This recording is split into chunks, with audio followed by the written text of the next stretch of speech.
Hello everyone, this is Nikhil. I am from career kick services. तो आज की इस वीडियो में हम लोग बात करने वाले हैं जो हमारे व्यूवर्स सब्सक्राइबर्स यूपी नीट की काउंसलिंग में पार्टिसिपेट कर रहे हैं, वो आपकी एमबीबीएस और जो बीडीएस की काउंसलिंग अभी करंटली हमारे यूपी में चल रही है, जिस पे हम हमेशा अपडेट लाते रहते हैं। फिलहाल करंटली अभी अपने पास एक अपडेट था, दैट्स वाई मैंने सोचा कि इस पे एक वीडियो बना देते हैं, बिकॉज काफी दिन से इस पे क्वेरी भी आ रही थी। तो उस क्वेरी को सबसे पहले क्लियर कर देते हैं कि क्वेरीज क्या क्या थी।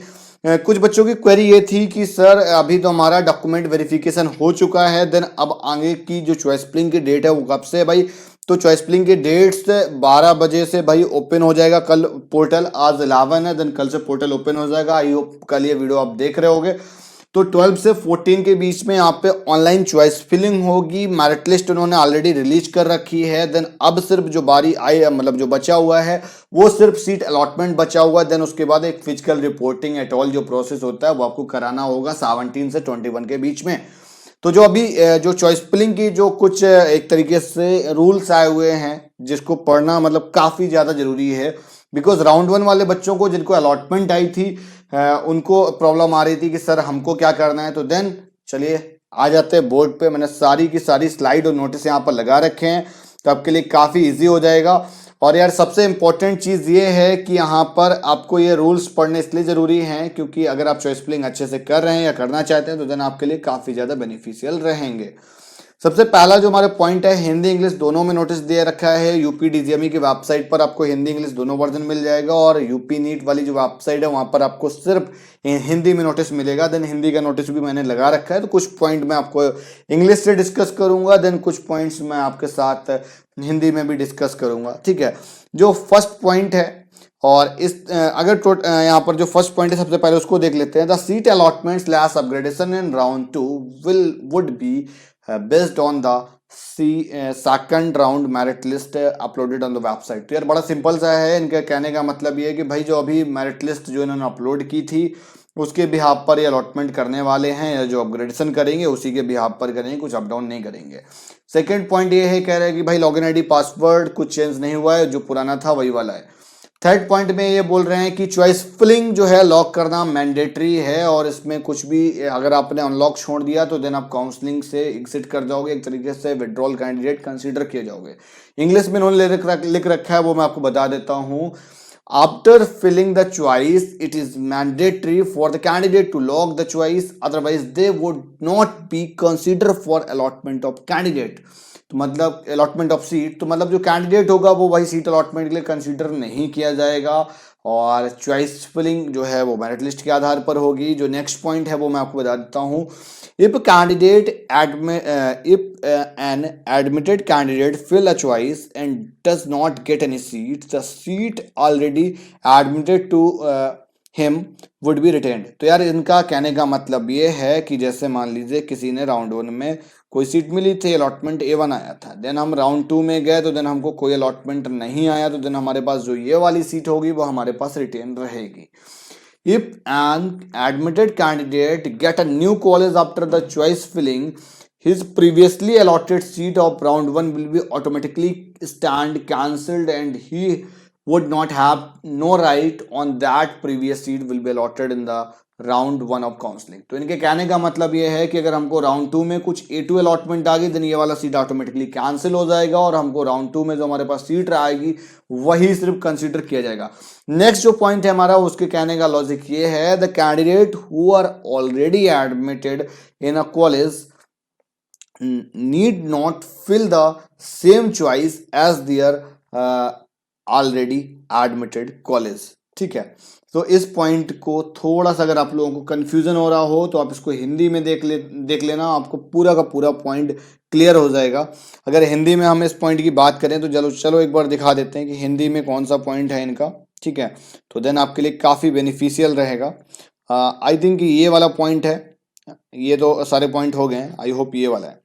तो देन इसको हम देख लेते हैं कि इन्होंने क्या लिख रखा है। फर्स्ट राउंड की प्रक्रिया, प्रवेशित अभ्यर्थियों को मेडिकल कॉलेज में। अब यहाँ पर देखो दो केस बनते हैं, इनको पहले क्लियर कर देता हूँ। एक तो कुछ कैंडिडेट ऐसे होंगे, है ना, कुछ कैंडिडेट ऐसे होंगे, एक कैंडिडेट को सी कंसीडर कर लो, देन भाई कुछ ऐसे होंगे जिनको राउंड 1 में अलॉटमेंट आई होगी, कुछ को अलॉटमेंट चाहिए होगी, कुछ को नहीं चाहिए होगी। नो सॉरी, यहाँ पर दो, ये यहाँ पर नो का मतलब है कि सीट, नो सीट अलॉटेड, ठीक है। अब इनमें से दो होंगे, कुछ होंगे कि देन कॉलेज चाहिए होगा, कुछ होंगे कि देन कॉलेज नहीं चाहिए होगा, उनको अपग्रेड करना है। तो देन अपग्रेड करने वालों के लिए यहाँ पर पॉइंट मेंशन है, प्रथम चरित्र की काउंसलिंग में प्रवेशित अभ्यर्थियों को मेडिकल स्लैश डेंटल कॉलेज में परिवर्तन करना चाहते हैं। तो ऐसे जो अभ्यर्थी हैं, जो विद्यार्थी हैं, ठीक है, दोनों सेम ही चीज है। और तो द्वितीय राउंड की जो काउंसलिंग है उसमें चॉइस फिलिंग करना अनिवार्य है। मतलब भाई अगर आपको अपग्रेडेशन करना है तो देन चॉइस फिलिंग आपको करनी होगी। और जो आपकी पुरानी, अगर आपको कोई अलॉटमेंट नहीं आती है तो देन जो मतलब कि जो नेक्स्ट जो हमारी जो अलॉटमेंट जो मतलब जो प्रीवियस वाली सीट थी वो हमारे पास रिटेन रहेगी। और यहाँ पर इन्होंने नेक्स्ट पॉइंट में ये दे रखा है कि अगर हाँ प्रथम चक्र की काउंसलिंग में प्रवेशित अभ्यर्थी मतलब जो इनको प्रवेशित सीट स्लैश कॉलेज का विकल्प ना भरें, पुनः वही सीट आवंटित होने पर प्रवेश प्रक्रिया हेतु नोडल सेंटर पर उपस्थित होकर प्रवेश प्रक्रिया पूर्ण करनी होगी। इट्स मीन अगर आपने जो चॉइस फिलिंग डाली थी, देन अगर आपने वही चॉइस फिलिंग डाल दी, देन अगर आपको वही अलॉटमेंट आ गई तो देन फिर आपको क्या करना है, फिर आपको एक बार फिर से जाकर नोडल सेंटर पर रिपोर्टिंग मारनी पड़ेगी भाई। समझ गए बात को? मतलब कि अगर हमारी अलॉटमेंट चेंज नहीं होती है, देन अगर हमारी वही अलॉटमेंट आ जाती है तो देन हमको फिर चेंज करना पड़ेगा, ठीक है। और चॉइस फिलिंग कल से एक्टिवेट हो जाएगा, देन चीजें क्लियर हो जाएंगी। अब इस पे एक कंफ्यूजन वाला जो पॉइंट है वो ये है कि जो हमको अलॉटेड इंस्टीट्यूट है वो ऐसा तो नहीं है कि मतलब बहुत बार काउंसलिंग में ऐसा होता है कि अलॉटेड इंस्टीट्यूट है वो आएगा और देन वो उसको मतलब वो हमको फिल करना होता है। तो देन ये चीज़ क्लियर हो जाएगी। अगर हम वहाँ पर फिल नहीं भी करते हैं तो देन एक अपने पास प्लस पॉइंट ये रहेगा, जो हमारे पास इंस्टीट्यूट जो था वो तो हमारे पास रहेगा। अदरवाइज अगर कुछ अलॉटमेंट नहीं आती तो हमारे पास प्रीवियस वाली सीट भी रिजर्व रहेगी, ठीक है। ऐसा नहीं है कि अगर आपने वो इंस्टीट्यूट हटा दिया, नहीं डालते हैं आप, तो देन आपके पास अलॉटमेंट नहीं आएगी, ठीक है। और सारी पॉइंट्स क्लियर हो रहे हैं? अगर कुछ भी कंफ्यूजन या डाउट रह जाता है देन आप मुझे कमेंट करके बताइएगा। और यहाँ पर जो हमारी जो नया दे रखा है, अगर हमको कोई नई सीट अलॉटमेंट आ जाती है तो देन हमारी भाई पुरानी वाली जो सीट होती है वो कैंसिल हो जाएगी ऑटोमेटिकली, उस पर हम कुछ भी ब्लेम वगैरह नहीं कर सकते हैं। जो नेक्स्ट पॉइंट है, द्वितीय चक्र की काउंसलिंग में निजी क्षेत्र के अल्पसंख्यक कॉलेजों की जो सीट है, जो भाई माइनॉरिटी वाले बच्चों के सीट्स हैं, वो एज एन जनरल या ओपन कैटेगरी कंसिडर की जाएंगी। ऑल इंडिया काउंसलिंग की समर्पित सीटों को स्टेट कोटा की सीट में सम्मिलित करते हुए द्वितीय चक्र की काउंसलिंग में प्रदर्शित की जा रही हैं, ठीक है। तो जो भाई ऑल इंडिया काउंसलिंग वगैरह की जो सीट्स थी उनको इधर कर दिया जाएगा। और इसके बाद इसी तरीके से हमारे पास और भी कुछ पॉइंट्स हैं देन जो जिनको समझना काफ़ी ज़्यादा इंपॉर्टेंट है, वो आपको बहुत मस्त है, समझते रहिए सारे पॉइंट्स। अगर कुछ भी डाउट आता है तो आप मुझे कमेंट करके ज़रूर बताइएगा। अब यहाँ पर इन्होंने एक पॉइंट में दे रखा है कि भाई अब हमारे को जो अलॉटमेंट आएगी देन उस पर हमको जाकर नोडल सेंटर पर हमको जाकर रिमेनिंग प्रोसेस कराना है। तो ये तो स्वाभाविक हमको कराना ही होगा। अब भाई सीट अगेंस्ट कैंसलेशन क्या है, अब इसका मैं मीनिंग समझा देता हूँ। जैसे मान लीजिए राउंड 1 में हमको कोई सीट अलॉटमेंट होकर आई है A1, और देन हमको अब राउंड 2 में हमको कोई दूसरी सीट अलॉटमेंट हो गई A2।